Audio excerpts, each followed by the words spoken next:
Bhagavate Vasudevaya. Om Namo Bhagavate Vasudevaya. Narayanam Namaskritya Naram Chaiva Narottamam Devim Saraswatim Vyasam Tato Jayamudire Nashtaprayeshu Bhadreshu Nityam Bhagavata Sevaya Bhagavati Uttam Shloke Bhaktir Bhavati Naishtaki. So continuing with the discussion on Srimad Bhagavatam, Canto 3, Chapter 13, Appearance of Lord Varahadev, text number 26. Tesham satam veda vidhanamurtir brahmavadharyatma gunanuvadam vinadya bhuyo vibudodhyaya gajendra lilo jalama vivesha. Playing like an elephant, he entered into the water after roaring again in reply to the Vedic prayers by the great devotees. The Lord is the object of the Vedic prayers, and thus he understood that the devotees' prayers were meant for him. So the devotees means all the sages, they were offering prayers, looking at the Lord. They understood he is the Supreme Lord himself. And understanding their prayers and understanding their request, the Lord entered the waters like an elephant, playing like an elephant. He is the Supreme Lord. He is not afraid of little Garbudak ocean. That's little ocean for him. The form of the Lord in any shape is always transcendental and full of knowledge and mercy. The Lord is a destroyer of all material contamination because his form is personified Vedic knowledge. All the Vedas worship the transcendental form of the Lord. In the Vedic mantras, the devotees request the Lord to remove the glaring effulgence because it covers his real face. That is a version of the Ishopanishad. So all the Vedas worship the transcendental form of the Lord. Means if by studies of Vedas and the studies of scriptures, if the person does not come to this position of worshipping the transcendental form of the Lord, means no Nirakar, no anything else, worshipping of transcendental form of the Lord, then his Vedic understanding of Vedic knowledge is perfect. Otherwise, he hasn't understood.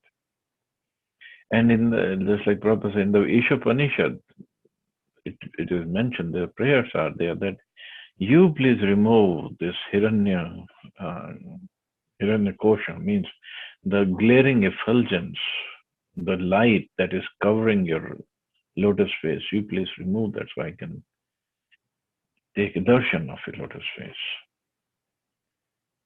The Lord has no material form, but his form is always understood in terms of the Vedas.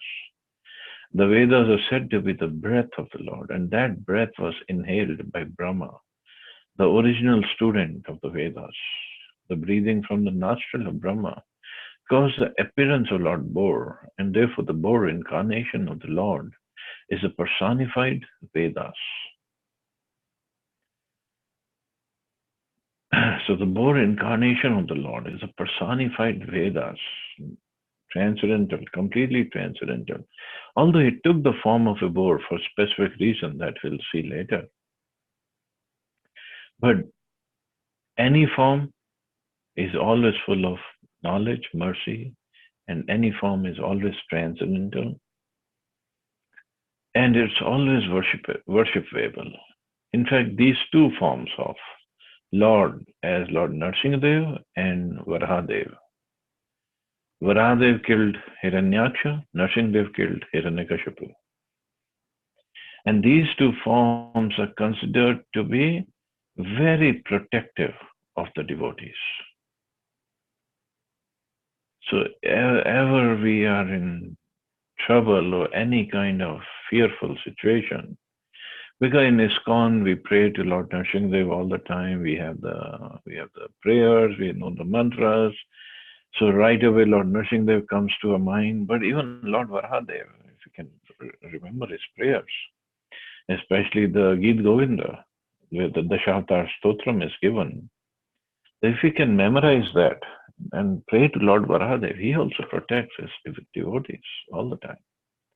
In fact, if we, or not if we, whenever we go to Nandagaon, and outskirts of Nandagaon, where the Yashoda Kund is there, where Yashoda Maya used to bathe Krishna, and herself she used to take bath over there. So nearby, Nanda Maharaj had installed deities of Varahadev and Narsingdev. Although the Murti deity form is little bit broken now, it's been a long time ago, 5,000 years ago when he installed. But still, Lord Varahadev is there, Lord Narsingdev is there, and they are there to protect Nandagaon. And beautiful, beautiful deity of Lord Varahadev. Very old. Nand Baba used to worship him at that time. So the point is, they both are very famous for protecting the devotees. Whenever there is a glorification of the Lord, it is to be understood that Vedic mantras are being rightly vibrated. The Lord was therefore pleased when such Vedic mantras were chanted, and to encourage his pure devotees, he roared once more and entered the water to rescue the submerged earth. So he entered the water. It's just like it is mentioned some other place, when he entered the water, Lord Varahadev is entering like a diver is diving. And he was so huge and with so much of force he entered. It looked like the whole sea became like split in two parts. He entered in such a way. Utkshipt-valah kacharah katorah sata vidhunvan kararomashruttvak khurahtabhra sit-danshtra iksha jyotirbhavase bhagwan mahidraha. Before entering the water to rescue the earth, Lord Boar flew in the sky, slashing his tail, his hard hairs quivering. His very glance was luminous, and he scattered the clouds in the sky with his hooves and his glittering white tusks. So first he flew in the sky, and then just like in, if you see any diver jumping from the diving board into the swimming pool, first he leaps up in the air and then he comes down with gravitational pull. But obviously, Lord Varahadev doesn't need gravitational pull, but he is doing all his playful pastimes. When the Lord is offered prayers by his devotees, his transcendental activities are described. Here are some of the transcendental features of Lord Boar.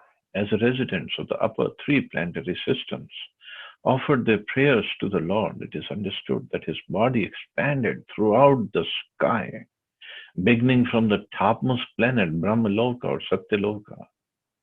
So he became that huge. He appeared from the nostril of Brahma. Now his body expanded throughout the sky, from the topmost planet to the lowermost planet. It is stated in the Brahma Samhita that his eyes are the sun and the moon. Therefore, his very glance over the sky was as illuminating as the sun or the moon.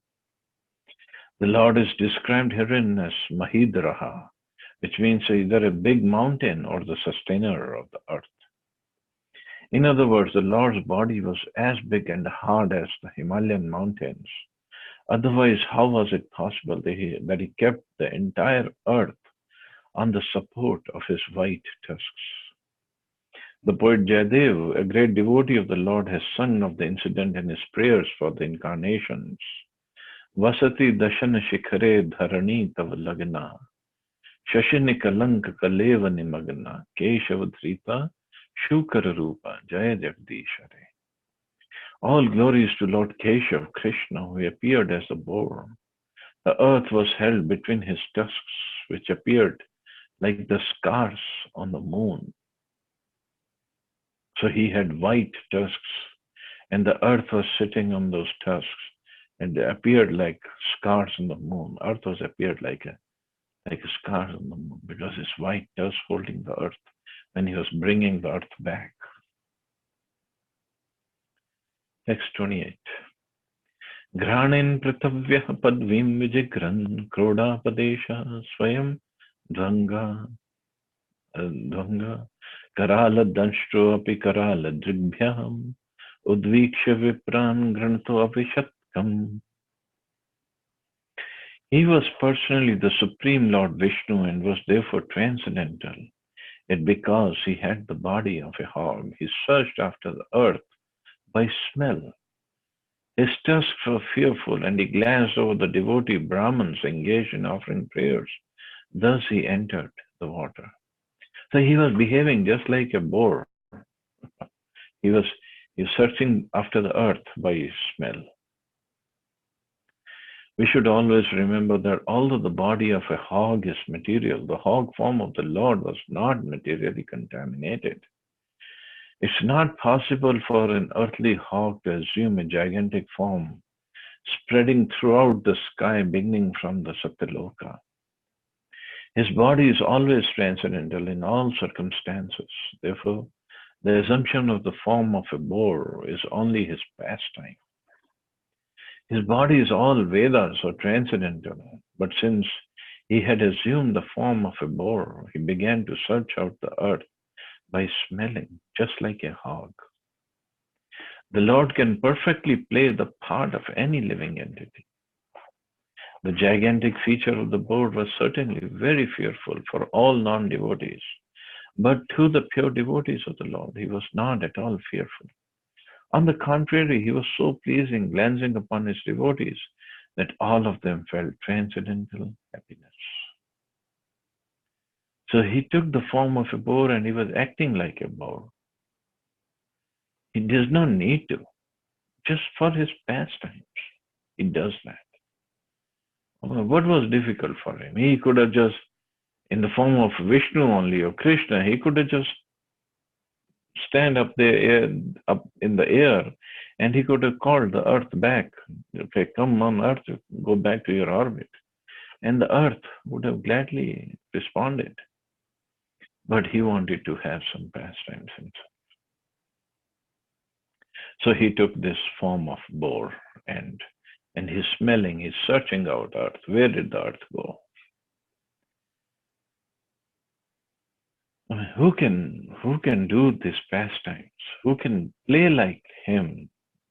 Nobody else can. I mean, we play, but he's the original player. So, and at the same time, he gives these pastimes of the Lord. It gives pleasure to the devotees. And look at Jayadev Goswami. He wrote down this wonderful words in his the Shashvatar Shloka, the Shashvatar prayers. And he performs these pastimes just for his devotees. And he also gets his pleasure. And earth is also his devotee. He does so many things at the same time. And at the same time, he's going to kill Hiranyaksha later on. Text 29. So Vajra Kutanga Nipata Vega Vishirna Kukshi Stanayan Andanvan Usrishta Dirghor Me Bhujari Vartash Chukrosh Yageshwar Pahi Mepi.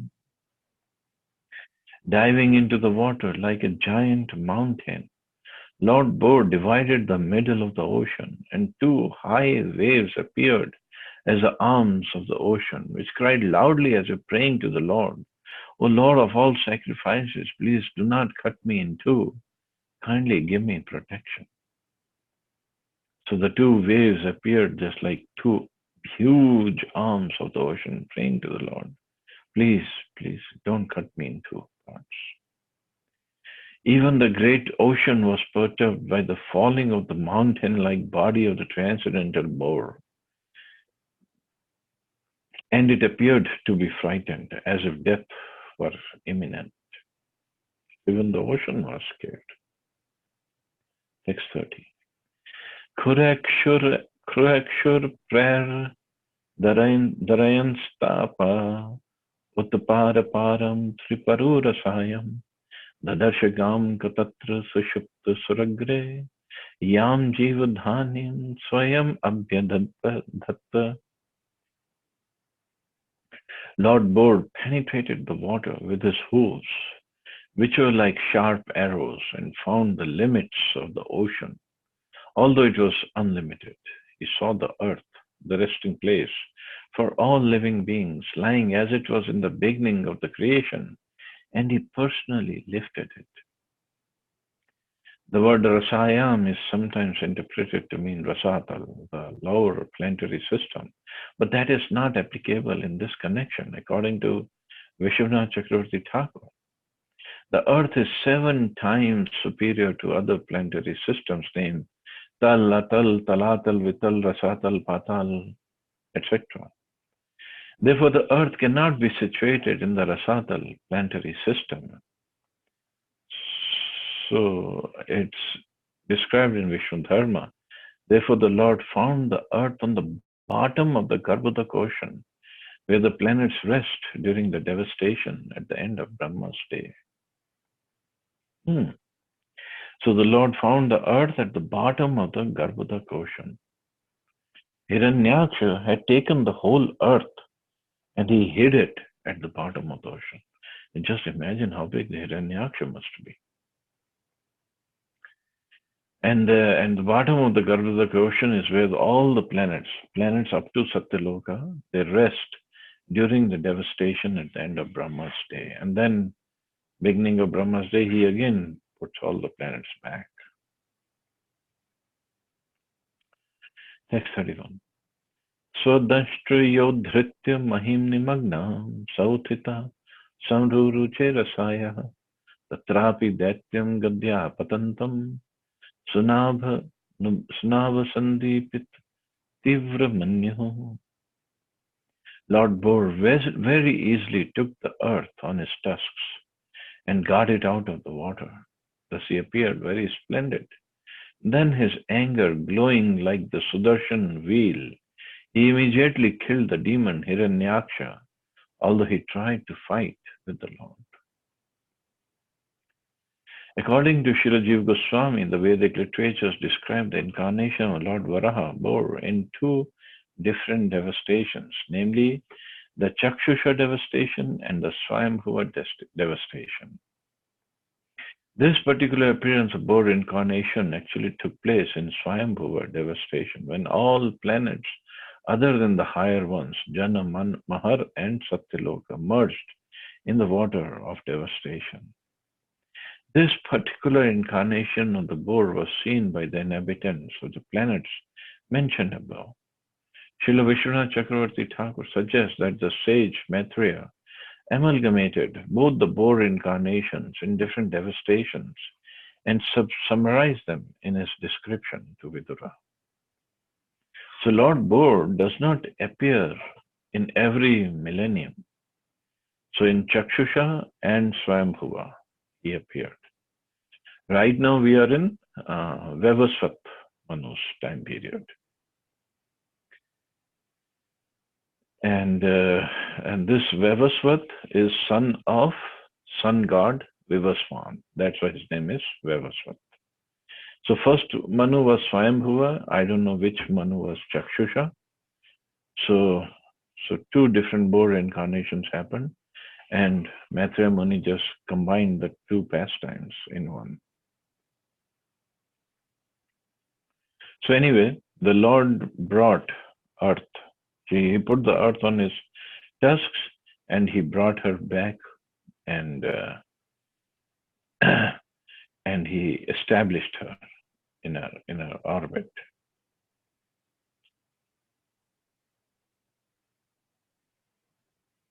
Actually, what had happened when the Lord was bringing earth back, so other places it is mentioned, not in Bhagavatam here, and the earth was resting on the tusks of the Lord, whole planet Earth, and he was diving up and bringing her out of the water of devastation, or Garbhodak ocean. So the earth asked Lord Varahadev that where are you going to establish me? Where are you going to put me? So Lord Varadev asked Earth to look up, and she looked up, and she saw a place full of land and wonderful, beautiful trees and the mountains and the rivers. And she was like, oh, what is that place? That place, it looks like it's part of me. Lord Varadev said, no, it's not part of you. That is part of my dham. That is my dham, Vrindavan dham. So, so even when the earth is destroyed, the dham of the Lord is not destroyed. Like dham, Vrindavan, whether it's Ayodhya, Jagannath Puri, Dwarka dham, Badrinath dham. So these places are not never destroyed because they look like part of earth, but they're never part of earth. They were never part of earth. So Lord Varadev, when he brought her back, he established her at that place. But then when he brought her earth to that dham, Vrindavan dham, so Vrindavan dham just covered that part of earth where it was supposed to be at, and it just became like one.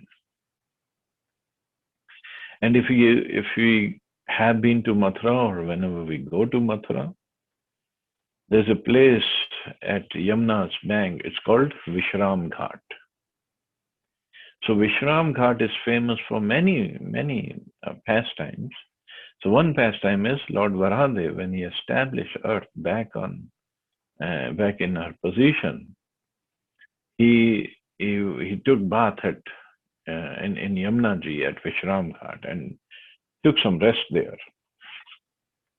because he had fought with the Hiranyaksha and killed him, and he had to bring Earth back, and so it was a little tiring for him. Also, it is said Krishna and Balaram, when they were in Mathura, came from Vrindavan. So after killing Kansa, they came to Vishram Ghat and they took baths there. Also at Vishram Ghat, because Yamuna Ji is there, there is a temple of Yamraj. Yamuna Ji is younger sister of Yamraj. They both are son and daughter of Suryadev. And it is said, actually, Yamraj Ji is, obviously people are very afraid of him. So once Yamuna Ji tied Rakhi on Yamraj Ji because he is her brother, and she asked for a benediction that the conditioned souls, they should not be afraid of you, and they should not go to hellish planet through you. Then Yamraj Ji gave her benediction that whoever comes to this place, Vishram Ghat, and takes bath in your waters, and then there's a temple of Yamraj Ji right there at the bathing ghat. And then he said, whoever takes darshan of me after bathing in your water, he will never have to see me again when he dies. So Yamuna, and Yamuna's another name is Yami, actually. Yami, sister, little sister of Yamraj Ji. And another name is Yamuna. So that is also one of the reasons people go there and they take bath in Yamuna and take darshan of Yamraj Ji. And according to this text, they'll never take darshan of Yamraj Ji at the time of death. And the other places also, Vallabhacharya has his batak there, and not too far from Vishram Ghat, not at Vishram, but not too far from there, is the place Madhuvan where Dhruv Maharaj performed his tapasya. So that there's a tila, a small place, a tila, little high place, that is called Dhruv Tila. It is said that is the place where he performed his tapasya.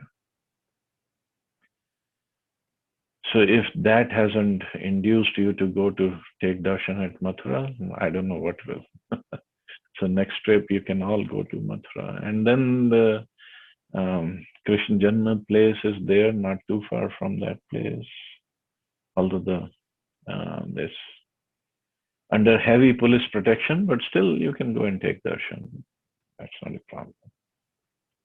And there are some other places also in Mathura nearby. But anyway, coming back to Lord Varahadev pastime.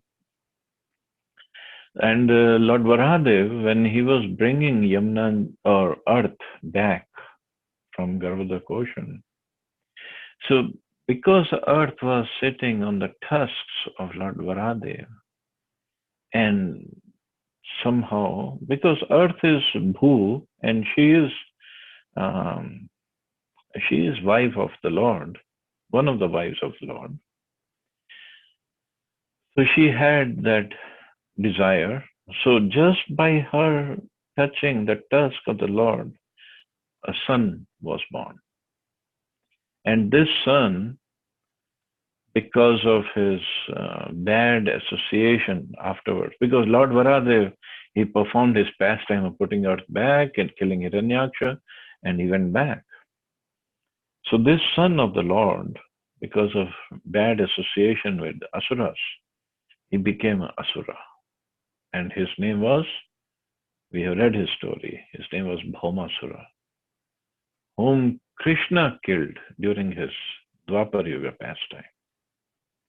But this Bhaumasura was born in the beginning during this Swayambhu, either Swayambhuva Manu or Chakshusha Manu incarnation, whichever. But Krishna killed him during his incarnation. And also one more pastime. When the Lord came back and put earth back on its place, and he took bath in Yamuna at Vishram Ghat. So again, he has taken the form of a hog or a boar. He was acting like a boar also at some times. So just like if you have noticed ever that when this pig or a hog, he takes bath, he comes out of water and he just moves his body a little bit vibratingly, so the water comes off of his body. Just like he shakes his body very fast. So Lord Varahadev also shook his body very violently, very fast to make it dry. But with this shaking of the body, one hair of Lord Varahadev fell on the ground.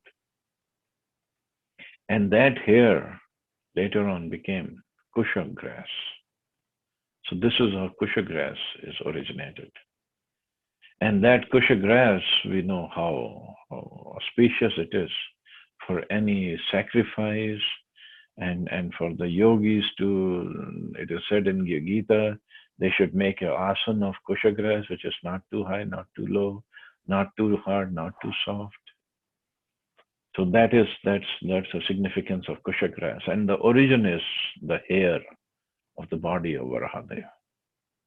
So this is how transcendental his body is, even though it's in the form of a hog. But this is how transcendental his body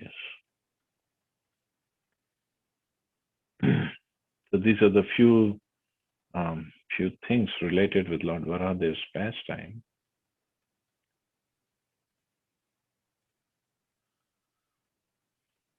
Text number 32. Jaganarundhanam sahya vikramam salilayebham mrigradivaambasi tadrakta panka inta gandatundo yatha gajendro jagatin vibindan. Thereupon Lord Boar killed the demon within the water, just as a lion kills an elephant. The cheeks and tongues of the Lord became smeared with the blood of the demon, just as elephant becomes reddish from digging in the purple earth. Tamala Nilam Sitadanta Kotya Kshamam Utpikshipantam Gajalilayanga Pragyaya Baddhanjalaya Anuvake Virincha mukhya upatastha shiram urisham. Then the Lord, playing like an elephant, suspended the earth on the edge of his curved white tusks. He assumed a bluish complexion like that of a tamal tree, and thus the sages, headed by Brahma, could understand him to be the supreme personality of Godhead and offered respectful obeisances unto the Lord. So this pastime will be described in more detail later on how he killed Hiranyaksha, how the whole fight happened. But right now, the devotees, sages headed by Brahma, are worshipping, offering obeisances. Text 34. Rishya uchu jitam jitam teya jityagya bhavan traim tanun swam paridhunvate namaha yadaroma garteshu nilalyo radhya tasmai namaha karana sukarahate. All the sages uttered with great respect, O unconquerable enjoyer of all sacrifices, all glories and all victories unto you. You are moving in a form of the personified Vedas, and in the hair holes of your body, the oceans are submerged. For certain reasons, to uplift the earth, you have now assumed the form of a boar. So the sages know the real form of the Lord. They're saying, in your hair holes of your body, the oceans are submerged. And you're taking the form of a boar to go into the ocean and pick up earth. This is amazing. The Lord can assume any form as he likes, and in all circumstances, he is the cause of all causes.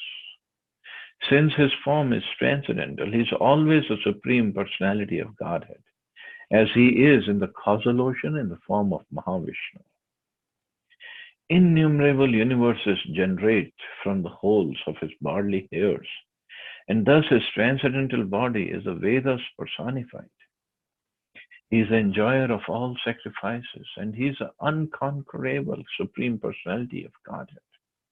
He is never to be misunderstood to be other than the Supreme Lord, because of his assuming the form of a boar to lift the earth.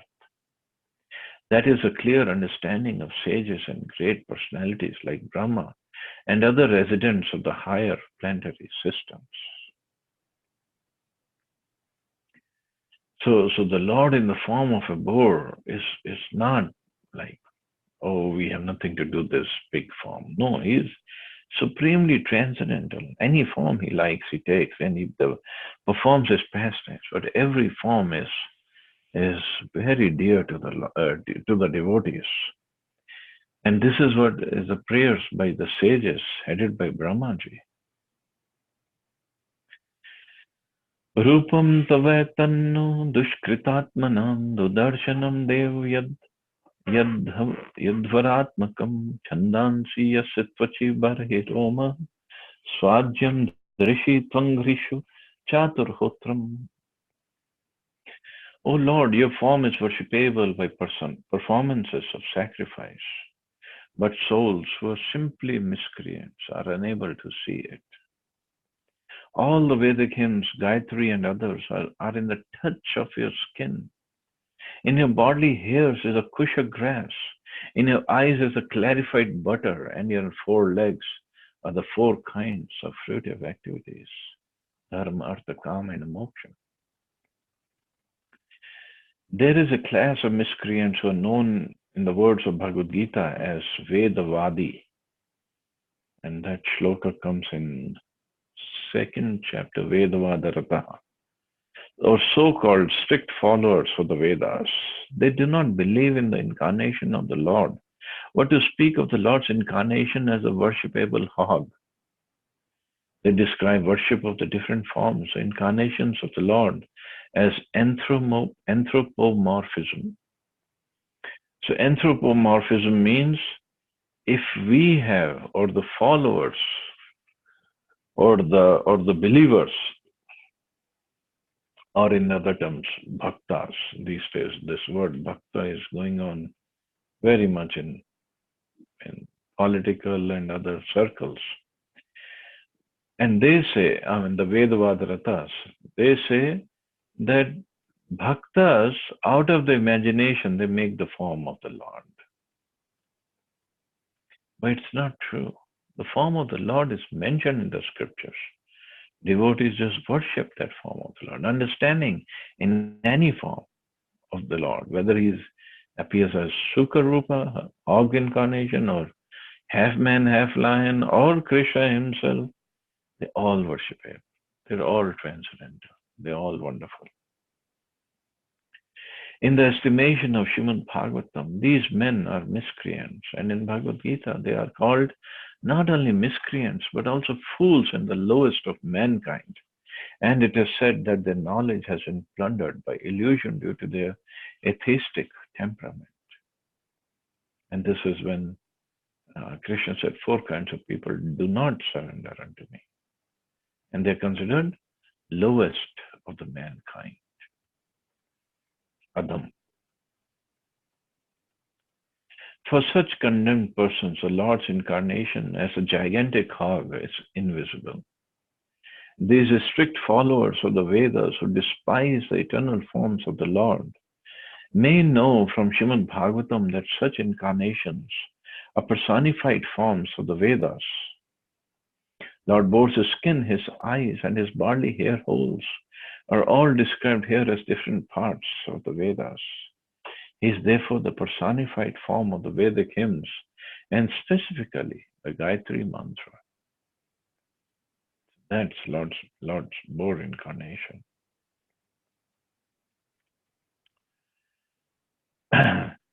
Srakatunda asitsru ishanasyo ridodare chamsa karna randare prashitramasye grasne grihastute yacharvar banante bhagwan agnihotram. O Lord, your tongue is a plate of sacrifice. Your nostril is another plate of sacrifice.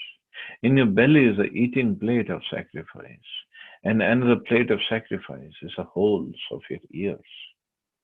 In your mouth is a Brahma plate of sacrifice. Your throat is a plate of sacrifice known as Soma, and whatever you chew is known as Agnihotra. The Vedavadis say that there is nothing more than the Vedas and the performance of the sacrifice mentioned in the Vedas. They have recently made a rule in their group to formally observe daily sacrifice. They simply ignite a small fire and offer something whimsically, but they do not strictly follow the sacrificial rules and regulations mentioned in the Vedas. So Vedavadis, Prabhupada said they offer homa or yajna every day. Make a little fire and do some offerings. And Prabhupada said, but they do not strictly follow the rules and regulations of performance of sacrifice.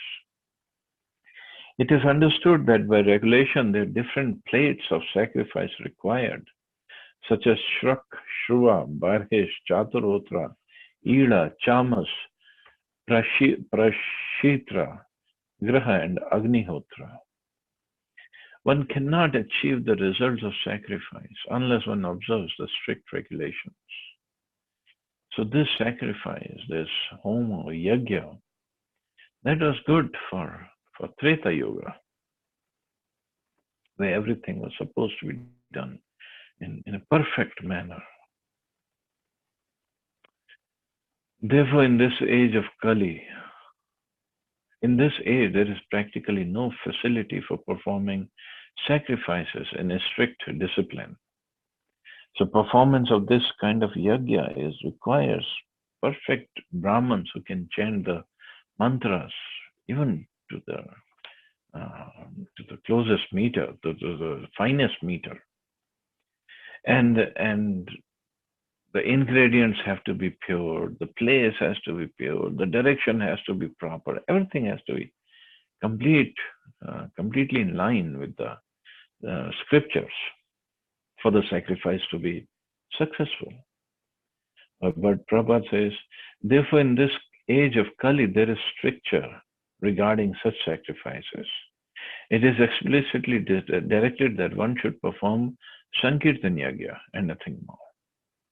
So this is what Mahaprabhu also said, that in this age of Kali, one should not perform these sacrifices, yagyas, because they can make mistakes.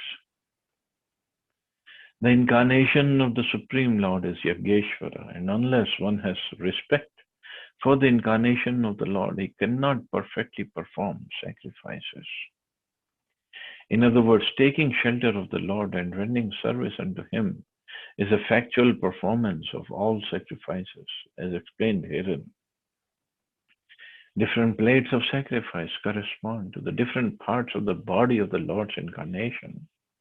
In the Srimad Bhagavatam, 11th canto, it is explicitly directed that one should perform Sankirtan Yagya to please the Lord's incarnation as Sri Chaitanya Mahaprabhu.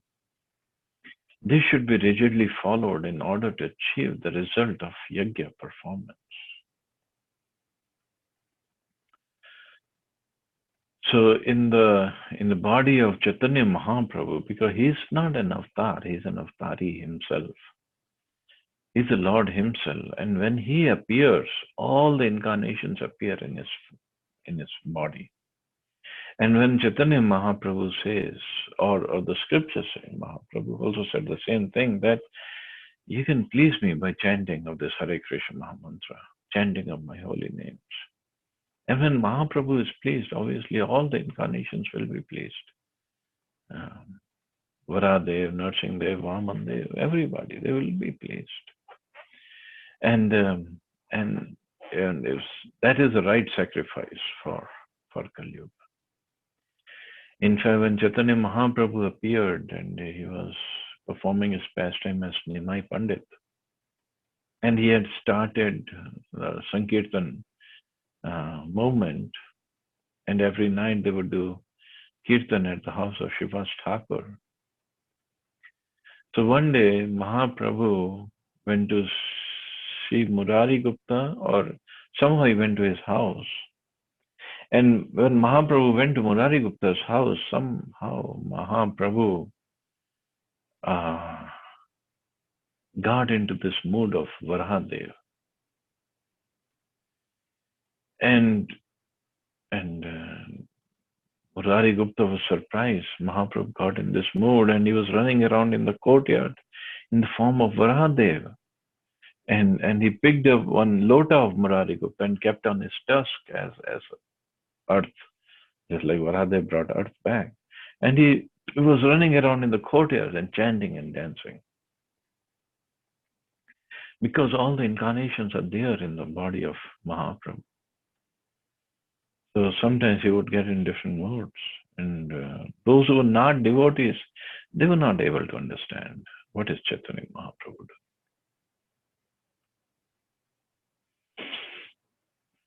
Text 37.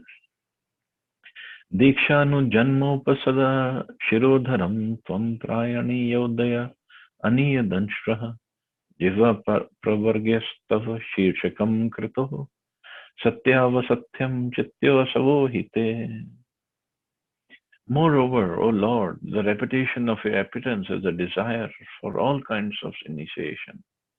Your neck is the place for 3 desires, and your tusks are the result of initiation and the end of all desires.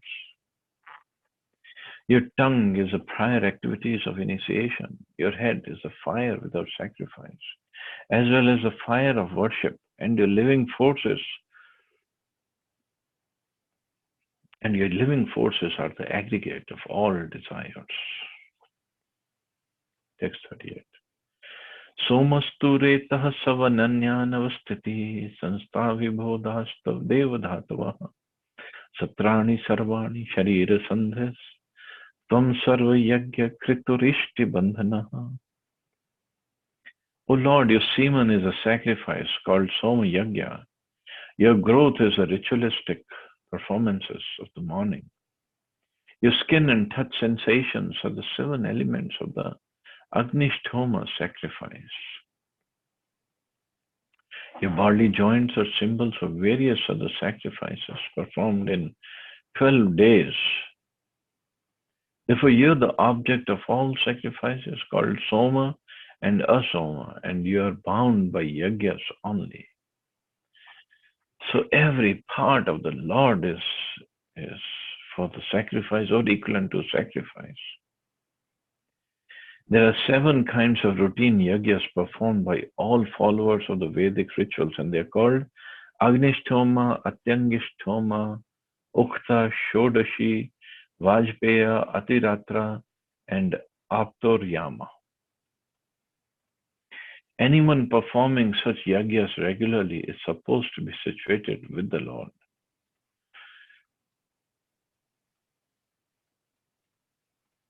So anyone performing such yagyas regularly is supposed to be situated with the Lord. There's so 7 types of yagyas one should perform regularly.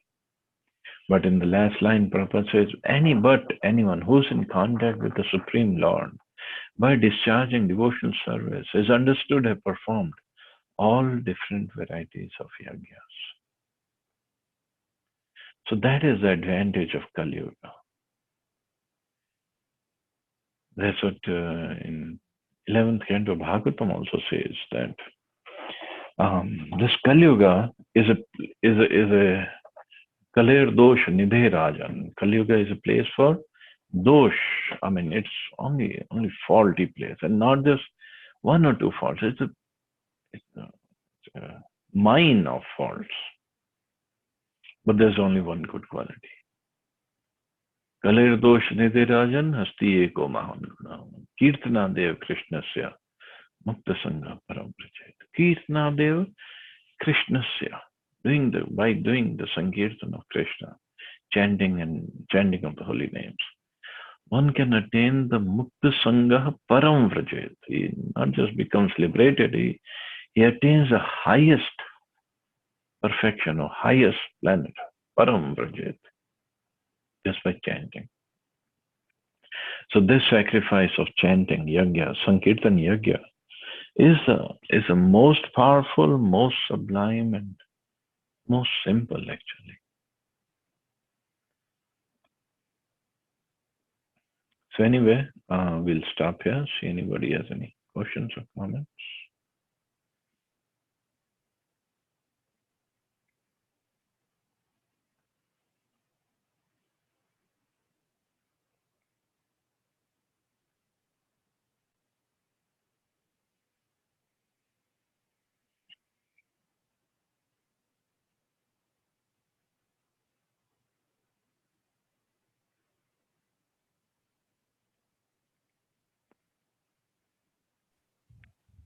Thank you very much, Prabhuji, for your wonderful lectures. I have been taking your lectures for granted for so many years now. But any day we miss your lecture, it looks like something is missing greatly. So sorry about yesterday. Actually, it was Christmas party by the office, and I couldn't say no. I had to go. No problem, Prabhu. Actually, when you're explaining all these pastimes, we feel more interested to read it ourselves. So this classes, sometimes it looks like, it is just coming free, but I know that it is our great good fortune that you are doing this service and we are able to benefit from it. So we are not reading enough. That's why probably we are not having many questions, but your explanations are very, very important for us. Thank you very much. Well, these classes are beneficial for me too. I get a chance to read Bhagavatam. I think both the hearer and speaker, everybody gets benefited equally. So it has become a part of our life that we can't just think of a day when we don't have these classes. Even if one day it goes without the class, looks like we have missed something badly. Me too. I also missed it. I didn't want to go to the party, but had no option, no choice. Now you are a grihastha like us. But that's okay.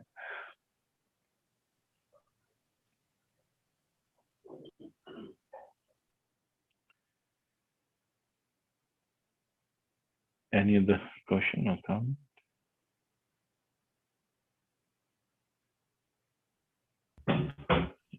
Our main questionnaire is absent. That's why I think there are not many questions. Vinay Prabhu is on leave. He's gone for his Yeah, I know. grandmother's last. Yeah. That's it. And Pramod Chalo, I Kumar guess. Prabhu Yeah. Thank you so much, Prabhuji. One thing I will just like to add is that whenever I listen to your classes, it don't feel to me as if I'm listening some big philosophy, but it looks like I'm listening a very amazing story, and I get totally imbibed into it. So it's really nice, and the way you narrate things is really very, very, very nice. Thank you so much for these classes. It is really Well, nectar. I'm not a big scholar or a philosopher. I just read whatever Prabhupada has written. That's all I know. So that's why the classes are very simple. Prabhuji, for us, you are a PhD holder. Yes, yes. I don't know We much. have not even a nursery class. True, Mataji. Play group. Radha We Prabhuji, are please just make a trip from Mathura. Yeah, you should all go. Yes, We are Prabhuji. planning Ayodhya and Jagannath Puri also. Acha, when? Ayodhya in April and Jagannath Puri in June. Oh, wow. So please ठीक contact है. Hemant Prabhu. He is booking the tickets. Oh, Uh-huh. yeah. Yeah. Okay. Jagannath Puri ticket booking has started already. Okay, this is for You Rath should Yatra? make a schedule. Huh? You make a Yeah, whole yeah. plan, then send it out. Yeah, we will share the plan soon. Oh, that's great. Okay, thank you very much, Prabhu. Hare Krishna. Thank you all very much. You all have a wonderful day. Hare Krishna. Jai Shri Thank you, Prabhuji. Jai Srila Prabhupada.